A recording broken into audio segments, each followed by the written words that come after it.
And then if you come to the Western Hemisphere, he's obviously put his gun sights on Venezuela. He's threatened to take the Panama Canal back. He's threatened to make Canada the 51st state. And we're talking these days about whether or not he's going to invade Greenland and make it part of the United States. To take it a step further, he has used military force since taking office in a remarkably liberal way. By my count, he's used military force against 7 different countries. Furthermore, with regard to regime change, at first it looked like he was not going to do regime change because he promised that when he was running as a candidate. But if you look at what he's doing, he's quite deeply engaged in regime change. I think this whole business in Iran is basically a major league American-Israel regime change operation. And the United States has a rich history of trying to do regime change and run the politics of other countries around the world, countries like Venezuela, and it fails in almost every case. You remember we were in Afghanistan for 20 years. Yeah. We did regime change and we thought it would end up happily. We lost after 20 years. Just think about what happened in Iraq. The idea that a bunch of gringos are going to come down into Venezuela, run their politics and steal their oil, and we're going to get away with that, I would not bet much money on that. And let's come to Iran here, because I'm seeing a lot of, I think, moral hypocrisy and double standards and cowardice, frankly. That a lot of the people who have been so vocal, either by joining marches or Hollywood stars or wherever it may be, big media figures, racing to be front and centre in supporting the Palestinians, for example, in Gaza, have been notable by their silence about the Iranian protesters. Now, it may well be, I'm sure it is, that obviously it suits Israel and America that this uprising is happening. Obviously, they would like it to be successful and that the Ayatollah gets removed and the mullahs are gone. I'm sure they would like that. And I'm sure that they're doing everything they can to promote it. But that doesn't mean that there isn't already an organic uprising going on. I want to ask you a question, Piers. Don't you think it's quite remarkable that Israel and the United States, which have been deeply involved in executing a genocide in Gaza, think about that, a genocide in Gaza, are now making a lot of noise about how terribly the Iranian government is treating the protesters?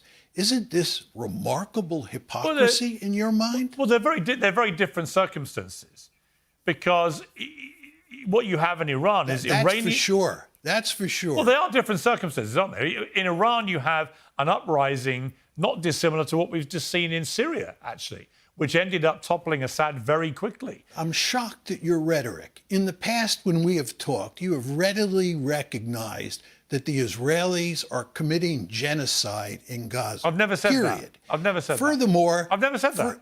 I've never actually said I believe it constitutes a genocide. I believe it's been a form of ethnic cleansing, but I've not gone as far as saying it's a genocide. My argument with the way Israel's respond is that the response was completely disproportionate, went way too far, and like I said, they've broken a number of laws in the way that they've responded. But I have not actually categorized it as a genocide. I can't believe that you don't recognize that what the Israelis, with assistance from the Americans, have done in Gaza is a genocide, or if not a genocide, an instance of mass murder. And when they, the Israelis and the Americans, criticize the Iranian government for using violence against Iranian protesters, that doesn't represent hypocrisy of the first order. All of the major human rights organizations in the world, including B'Tselem, which is an Israeli human rights group, has said that it's a genocide. I actually think you're minimizing the horrors of Gaza, and I'm actually quite surprised. But I want to switch the gears for a second and make another point. You talk as if these protests in Iran are simply due to the Iranians' dissatisfaction with the government. and that it has nothing to do with the United States. I don't think that's the major reason that they've had enough. The major reason that they've had enough is because of the state of the Iranian economy. And what has happened here is that over time, with economic sanctions, we have wrecked the Iranian economy. We are principally responsible for driving these protests. People are protesting the state of the Iranian economy, which is in dire straits, in large part because of American sanctions. Had there been no American sanctions, there would be no protests today. Here's what you're missing is that the previous regime, you were talking about going back to 1975 when the Shah was in control. The previous regime was repressive. It was hated by the population. I agree that the regime under Khomeini is repressive. My view is that's the Iranians' business. It's not your business or my business to go in to Iran and rearrange the politics of Iran.